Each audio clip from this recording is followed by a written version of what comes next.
કેટલા વિકાસના કામો મંજૂર કરાયા છે? સૌપ્રથમ તો આજે આ છેલ્લી સ્ટેન્ડિંગ કમિટી હતી અને જ્યારે હવે ટર્મ 10 માર્ચના રોજ પૂરી થવા આવી રહી છે ત્યારે સૌપ્રથમ તો હું મારી પાર્ટીનો, ભારતીય જનતા પાર્ટીનો આદરણીય શીર્ષક નેતૃત્વ, દેશના વડાપ્રધાન મોદી સાહેબ,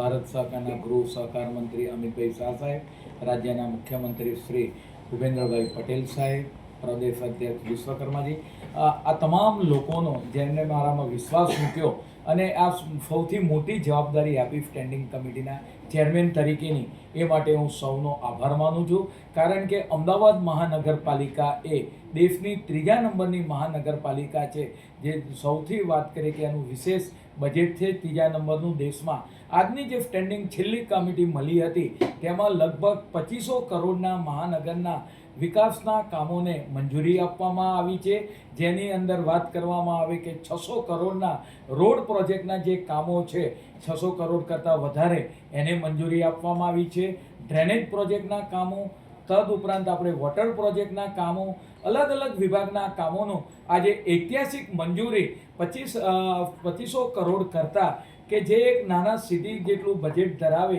એનું એક જ સ્ટેન્ડિંગ કમિટીની અંદર મંજૂરી આપવામાં આવી છે. પરિણામે જે રીતે અમદાવાદ મહાનગરપાલિકાનો વિકાસ રોકેટ ગતિએ થઈ રહ્યો છે અને વૈશ્વિક કક્ષાએ વિકાસ થઈ રહ્યો છે, અને આગામી જ્યારે કોમનવેલ્થ ગેમ્સ 2030 અમદાવાદ મહાનગરમાં આવી રહી છે ત્યારે આપણે વાત કરીએ કે સારા ઇન્ફ્રાસ્ટ્રક્ચરના કામો ઝડપથી થાય એ પ્રકારે આજની સ્ટેન્ડિંગ કમિટીની અંદર ઇન્ફ્રાસ્ટ્રક્ચરના વેગ બનાવતા કામોને મંજૂરી આપવામાં આવી છે. જેની અંદર આપણે વાત કરીએ કે નરોડાથી નારોલ એ આઇકોનિક રોડની મંજૂરી છે. સુભાષ બ્રિજ 240 કરોડના ખર્ચે આવનાર સમયગાળા દરમિયાન જે સુભાષ બ્રિજ આપણે વાત કરીએ કે ક્ષતિગ્રસ્ત જોવા મળતા તેને બંધ કરવામાં આવ્યો હતો, એને આજે આપણે વાત કરીએ કે તેની ટેકનિકલી પ્રોસેસ સંપૂર્ણ થતાં આજની સ્ટેન્ડિંગ કમિટીની અંદર નવો સુભાષ બ્રિજ અને જે હયાત સુભાષ બ્રિજ છે તેનું સ્ટ્રેન્થનિંગ કઈ રીતે કરવું એ કામને 240 કરોડના કામને મંજૂરી આપવામાં આવી છે.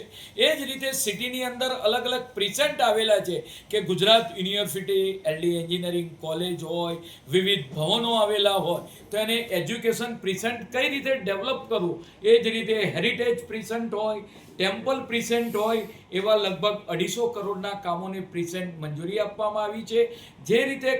કાંકરિયા લેક આવેલું છે, નજરાણું છે અમદાવાદનું, એ વસ્ત્રાપુર લેક, એવી રીતે સાઉથ બોપલની અંદર લોટસ ગાર્ડન મહાનગરપાલિકામાં બનાવવા જઈ રહી છે, જેમાં ભારતના દરેક રાજ્યના જે પુષ્પો છે એની પ્રતિકૃતિ આ લોટસ ગાર્ડનની અંદર જોવા મળે. આમ લોકોના હેપીડેક્સ ઇન્ડેક્સ વધે એ રીતે સાઉથ બોપલની અંદર આવનાર સમયગાળા દરમિયાન આપણે વાત કરીએ કે લોટસ ગાર્ડન બનશે. એ જ રીતે અમારું જે CCRS જે કમ્પ્લેન છે, નગરજનો 155-303 ઉપર કમ્પ્લેન કરતા હોય છે, એને આધુનિક ડેવલપ અમદાવાદ મહાનગરપાલિકા પહેલી દેશની મહાનગરપાલિકા બનશે જેની કે કમ્પ્લેન AI બેઝ આધારિત, અને આપણે વાત કરીએ કે ભૂતકાળમાં કમ્પ્લેન ક્લોઝ થઈ જતી હતી, એના બદલે આપણે વાત કરીએ બિફોર અને આફ્ટર, કામ થયા પહેલાનો ફોટો અને કામ થયા પછીનો ફોટો, આ બંનેનો આપણે વાત કરીએ કે અપલોડ થશે અને AI બેઝ આધારિત આપણે વાત કરીએ કે CCRSને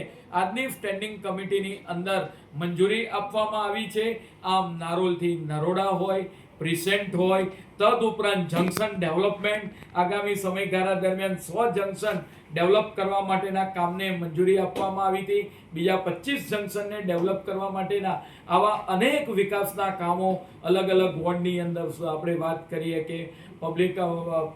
માટે હોલ બનાવવાનું હોય, UHC બનાવવાનો હોય, બ્રિજીસ બનાવવાના હોય, ફૂટપાથ બનાવવાના હોય, આવા 2500 કરોડ કરતાં વધારે કામોને આજની સ્ટેન્ડિંગ કમિટીની અંદર બહાલી આપવામાં આવી છે. પરિણામે સિટીમાં આપણે વાત કરીએ કે જે સિટી જે રીતે આગળ જઈ રહી છે એની ગતિશીલતામાં અનેક ગણો વધારો થશે. અને જે સૌ મીડિયા મિત્રોએ આપના માધ્યમથી અહીંયા આગળ સ્ટેન્ડિંગમાં લીધેલા જે કામો છે એ નગરજનો સુધી પહોંચાડ્યા, તો આજે 2.5 વર્ષના અંતે જ્યારે આજની છેલ્લી સ્ટેન્ડિંગ કમિટી છે એ માટે હું તમામ મીડિયા કર્મીઓનો, જેને આપણે વાત કરીએ કે શહેરના વિકાસ, સર્વાંગી વિકાસની અંદર સાથ અને સહકાર મને 2.5 વર્ષ દરમિયાન આપ્યો છે, એ તમામ ચેનલ મિત્રોનો અને તમામ મીડિયા કર્મીઓનો, ઇલેક્ટ્રોનિક્સ મીડિયાનો હું ખૂબ ખૂબ આભાર માનું છું.